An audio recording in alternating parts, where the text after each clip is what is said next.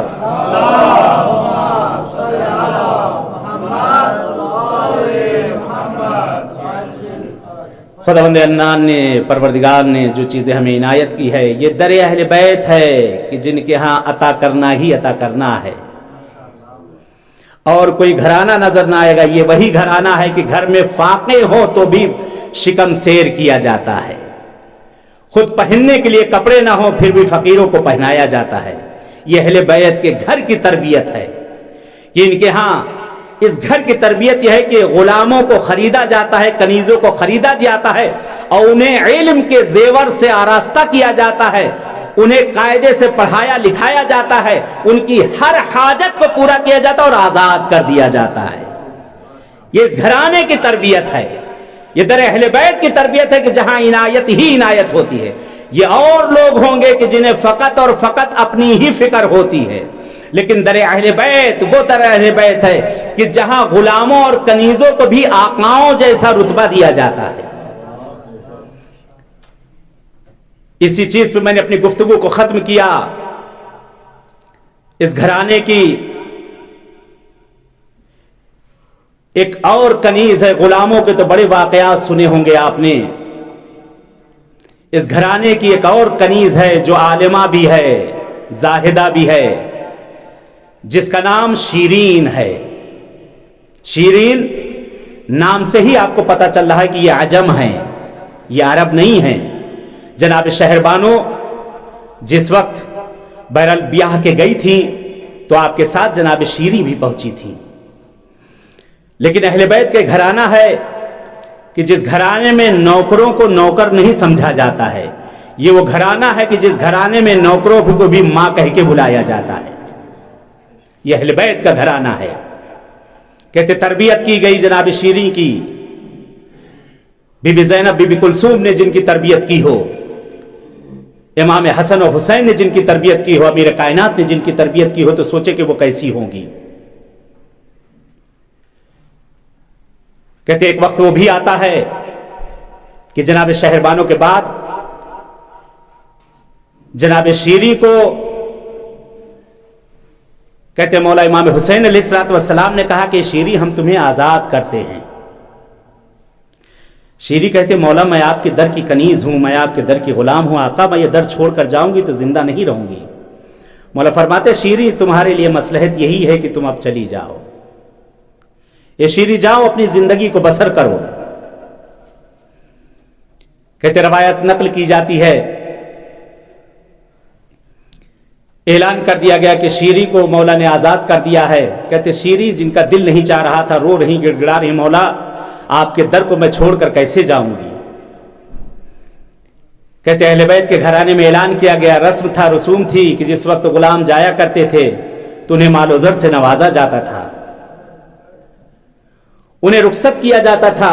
ملتا ہے کہتے جناب شیریں کو بڑے ہی ادب احترام سے رخصت کیا جا رہا ہے اور مال و اکرام دیا جا رہا ہے، لیکن جو بیوی جو کچھ دیتی ہے اس کے ساتھ ایک چادر ضرور لے کر آتی ہے۔ جو بیوی جو کچھ بھی دیتی ہے ساتھ میں ایک چادر ضرور لے کر آتی ہے۔ جناب شیریں دیکھتی ہے کہ چادروں کی ڈھیر لگ گئی ہے، مولا امام حسین سے فرماتی ہیں کہ آقا حسین میں اتنی چادروں کا کیا کروں گی؟ مولا کہتے رکھ لو شیریں، کبھی کام آ جائیں گی۔ شیریں گڑ گڑا رہی، مولا میں آپ کو کیسے چھوڑ کر جاؤں؟ مولا میرا دل نہیں کہتا کہ میں آپ کو چھوڑ کر جاؤں، میں نے آپ کے در کا ہر وہ دکھ و درد دیکھا ہے، ہر اچھائی دیکھی ہے آقا، میں نے اس در کا نمک کھایا ہے، اپنی شہزادیوں کو میں چھوڑ کر کیسے چلی جاؤں؟ کہتے شیریں پر جب بہت زیادہ امام حسین علیہ السلام بہرحال امامت کہہ رہی تو شیریں نے کہا کہ اب مولا کے سامنے اب میں کچھ نہ بول سکوں گی۔ ایک جملہ کہتی ہے، مولا آپ سے میری ایک خواہش ہے، میں چلی جاؤں گی۔ آقا میری خواہش یہ ہے کہ میں یہاں سے جا تو رہی ہوں لیکن آپ مجھ سے وعدہ کریے کہ ایک مرتبہ میرے گھر آپ مہمان ہوں گے۔ کہتے مولا حسین نے اپنے سر کو جھکا لیا،